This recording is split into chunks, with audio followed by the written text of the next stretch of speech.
Hello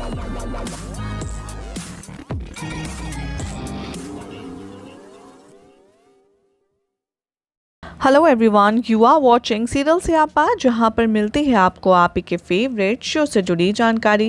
well, TV serial इश्क की दास्तान नागमणि के आज रात के एपिसोड की अगर बात की जाए तो दिखाया जाएगा कि शिवाय आएगा यहाँ पर और पार्वती और दामिनी को अपने घर डिनर के लिए इनवाइट करेगा और दामिनी से कहता आएगा नज़र कि आपको आज हमारी माँ ने डिनर पर बुलाया है विद फैमिली, तो आप ज़रूर आइएगा।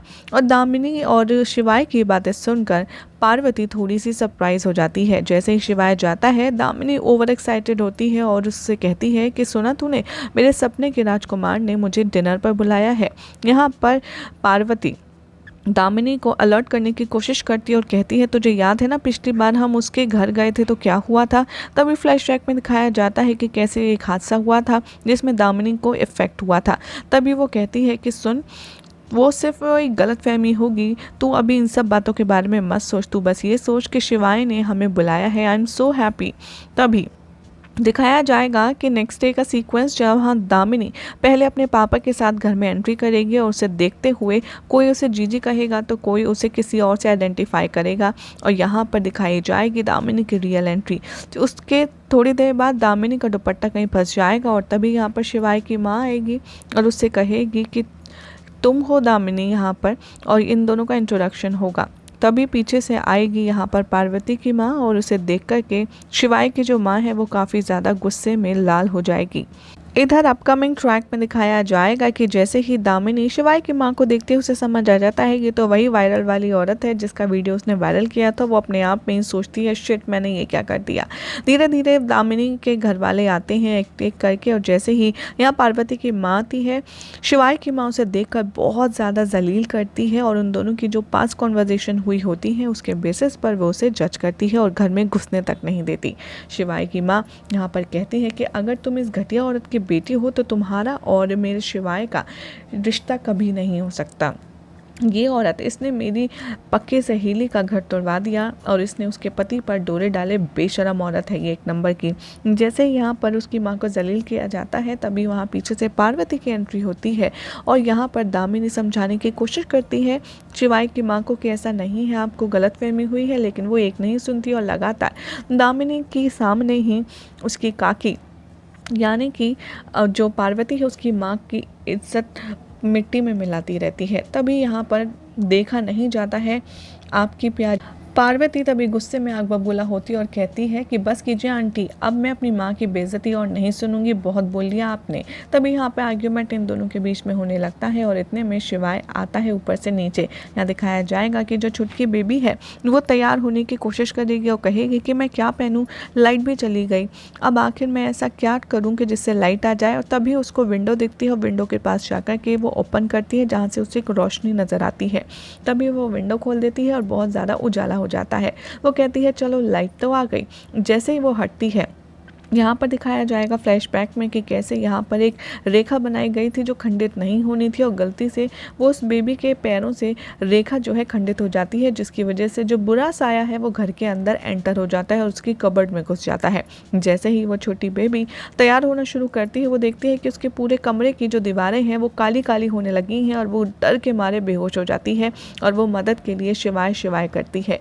यहाँ पर कंटिन्यूस सीन दिखाया जाएगा जहाँ पर पार्वती और शिवाय का भी हीटेड आर्ग्यूमेंट होगा, जहाँ पर शिवाय कहेगा कि आप भूल रही हैं, आप हमारी मम्मी जी से बात कर रही हैं। तभी यहाँ पर कहती है पार्वती की शुरुआत तुमने की थी, तुम्हें नहीं नज़र आ रहा कि ये लोग मेरी माँ के साथ क्या कर रहे हैं।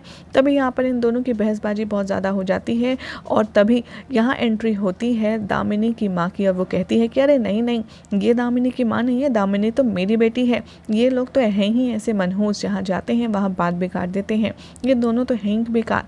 ये बात सुनकर के जो आपकी दामिनी है वो भी कहती है कि माँ आपको ऐसा नहीं कहना चाहिए, लेकिन यहाँ पार्वती की माँ रोते रोते भाग जाती है और उसके पीछे पीछे पार्वती जाती है। लेकिन वो जैसे ही बाहर कदम रखती है वो बाहर नहीं जा पाती क्योंकि उसे एहसास होता है कुछ अलग सा। जहाँ पर वो छुटकी बुला रही होती है मदद के लिए शिवाय को, तभी यहाँ पर पार्वती के सर में दर्द होता है और उसे एहसास होता है कि कोई उसे मदद के लिए बुला रहा है, कोई ज़रूरतमंद है। तभी दिखाया जाएगा कि जो शैतानी साया है वो अपना जो रोप रूप है वो बड़ा बड़ा करता जाता है। और जैसे ही यहाँ पर दामिनी अपनी शादी के लिए एक्साइटेड होती है, वहाँ पर पार्वती बहुत ज़्यादा परेशान होती है और बेहोश हो जाती है, और बेहोश होकर के वो सांप का रूप धारण कर लेती है और सीधे पहुँच जाती है छुटकी के कमरे में, जहाँ पर वो शैतानी साए से सारी उसकी जान बचाती है। यहाँ पर शिवाय कहेगा कि चलो जो कुछ हुआ वो ठीक नहीं हुआ, लेकिन मुझे ऐसा क्यों लग रहा है कि छुटकी कहाँ है, आखिर वो है कहाँ, सब लोग तो यहाँ हैं। और वो उसे देखने के लिए जाता है कमरे में और देखता है कि उसके पास बेहोश है और यहाँ पर एक नाग खड़ा हुआ है। यहाँ पर गलतफहमी हो जाती है आपके प्यारे शिवाय को। वो ये सोचता है कि शायद ये नाग उसे मार रहा है, तो तभी यहाँ पर वो कहता है कि तू हट वहाँ से और उसके ऊपर अटैक मत करना। तभी यहाँ पर इन दोनों के बीच में फाइट होती है, शिवाय और पार्वती के बीच में, जिससे पार्वती बेहोश हो जाती है और ज़मीन पर गिर जाती है और चोटिल हो जाती है। तभी यहाँ पर उसे फ्लैशबैक में याद आता है कि कुछ तो हुआ था, मुझे ऐसा क्यों लग रहा है कि जैसे मेरे साथ में कुछ तो हुआ था। तभी उसे धुंधला धुंधला नज़र आता है कि कैसे यहाँ पर उसने शिवाय का सामना किया था और शिवाय ने उसे ज़मीन पर दे पटका। उसे लगता है कि ज़रूर ये कोई जादू करता है। इधर फाइनली दामिनी का जो रिश्ता है वो फिक्स हो जाता है। सभी घर वाले कहते हैं कि क्यों ना हम 2 दिन बाद शादी कर लें। दामिनी के पिता को यहाँ पर थोड़ी सी प्रॉब्लम होती है। वो कहते हैं कि आप ऐसा क्यों कर रहे हैं, इतनी जल्दी आप शादी के लिए क्यों मान रहे हैं, सब कुछ ठीक तो है। तभी शिवाय को लगता है कि मैं ऐसे किसी से झूठ बोल कर के शादी नहीं कर सकता, मुझे दामिनी को सच बता देना चाहिए क्योंकि ये गलत है। तभी यहाँ पर दामिनी बहुत खुश होगी और वो पार्वती के पास जाएगी, उसे बैक हक करेगी और कहेगी आई लव यू, मेरा और यहाँ पर शिवाय का रिश्ता पक्का हो चुका है, मैं बहुत खुश हूँ, तू भी मेरे लिए खुश है ना। तभी यहाँ पर वो कहती है पार्वती सुन, मैं तुझसे प्यार करती हूँ इसलिए तेरी चिंता है, शिवाय ठीक नहीं है, वो जादू करता है। दामिनी उसकी बात नहीं मानती और कहती है तो फिर शुरू हो गई, वहाँ से चली जाती है। यहाँ पर दामिनी को जाता देख पार्वती ये प्रण लेती है कि चाहे जो हो जाए वो इस शादी में उसे बनने नहीं देगी और गलत उसके साथ होने नहीं देगी। यहाँ पर शिवाय व्लॉगिंग कर रहा होता है, तभी उसके चाचा आते हैं अपने बेटे के साथ, कुछ पेपर्स पर साइन करवाते हैं और सभी लोग शादी की शॉपिंग में बिजी होते हैं। तभी शिवाय बिना पढ़े पेपर्स पर साइन कर देता है और अपनी इंग्लिश ना आने की बात को कूलनेस में छुपा जाता है। यहाँ पर शिवाय की माँ उससे कहेगी कि बेटा तुम्हारी एंगेजमेंट है कल और तुम ही वहाँ फ़ोन में बिजी हो, इधर आओ बताओ कौन सी अंगूठी अच्छी है। शिवाय कहता है कि जिसको पहननी है उसी से क्यों ना पूछ ले, और मनी मन वो कहता है कि मैं इसी बहाने दामिनी को पूरा सच भी बता दूंगा। जैसे ही वो जाता है दामिनी के घर, वो देखता है कि वहाँ पर नाइट सूट में पार्वती होती है और वो दामिनी समझकर उसके पीछे जाता है और उससे बात करना शुरू कर देता है। यहाँ पर दिखाया जाएगा कि कैसे दामिनी के बारे में वो गलत फहमी क्रिएट कर लेता है और गलती से पार्वती को पूरा सच बता देता है और कहता है कि दरअसल बचपन से ही हमारे पीछे कोई जादूगरनी पीछे पड़ी हुई है और हमारे ऊपर कोई काला साया है और हमारे घर वालों को लगता है कि अगर हमारी शादी तुमसे हो गई तो तुम हमें बचाओगी और हमारे घर वालों को भी बचाओगी, इसीलिए सब हमारी शादी तुमसे करवाना चाहते हैं। ये बात सुनकर पार्वती को थोड़ा सा शौक लगता है और वो काफ़ी ज़्यादा हैरान हो जाती है। यही सब दिखाया जाएगा शो के अपकमिंग ट्रैक में, जिसमें देखना होगा काफ़ी इंटरेस्टिंग कि आखिर पार्वती की बात का अब क्या दामिनी विश्वास करेगी। फिलहाल तो ऐसी मजेदार अपडेट्स के लिए चैनल को सब्सक्राइब कीजिए, वीडियो को लाइक शेयर करना ना भूलें।